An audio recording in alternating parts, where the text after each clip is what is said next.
breast cancer did not run in my family. None. There was no family history. No family history. I checked. I looked. I asked. There was no family history. There was no breast cancer in my family, no history, no cancers. But I had the genetic mutation. It's not something that you could say, oh, you know, my family didn't have it, so I'm well. No, that's not the way it works. If it's there, it's there. I'm the new family history. I am the family history. It starts with me.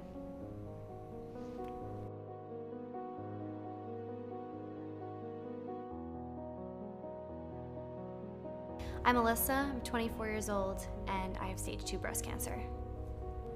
Cancer doesn't know age. Look at the children. At 23, when I was diagnosed, I had to plan a family and think about my future of having kids and being able to carry children when I didn't think I'd have to think of that for a few years.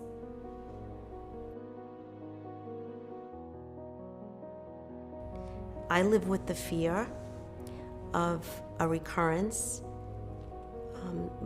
I think any cancer survivor does feel that way deep inside. I always worry that it will come back one day, and even when I was told I was cancer-free, it didn't feel all that reassuring. I'm not sure that the fear of recurrence ever goes away, in part because recurrence can happen at any time.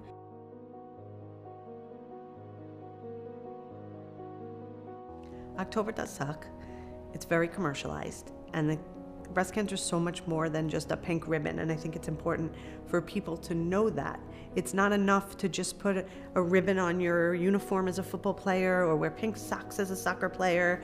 It's so much more than that, and I do think that awareness is important, but it's what we do with that awareness that's going to make a difference.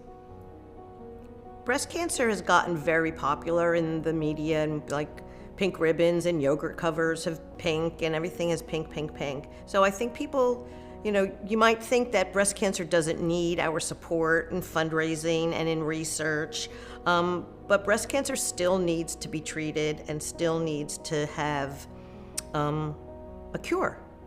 People don't need to die of breast cancer. The movies don't get it right. The way to display a side effect from chemo in the movies usually involves throwing up. And many, many women go through breast cancer chemo without ever being nauseous.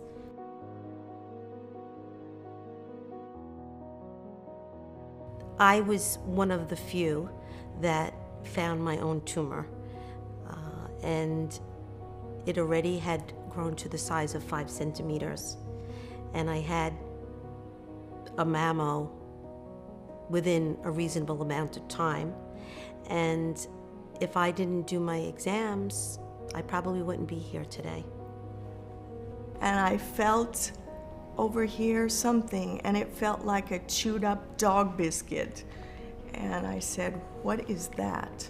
When I first found it, I had a very strange feeling about it, and they say, you kind of just know when you know, and I felt it and just felt something's wrong. Had this gut feeling that there was something wrong and this was not just a cyst. I remember even on vacation, I was sitting in a hotel room by myself and out loud said, I have cancer.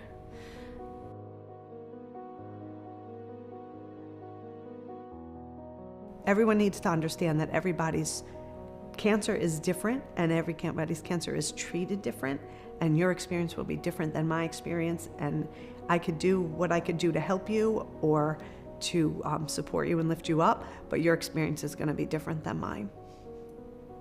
Don't fight what's happening to you. It's not easy. It's your personal experience. It's not like other people's experiences. We all do this differently. We all do this in our own way, and let it be a journey for yourself. You need to get through this in the way that works for you. And what works for one person may not work for someone else. I think it's important to remember that everybody's treatment and everybody's journey is completely different. There is no cookie cutter journey from me to the next person to the next person.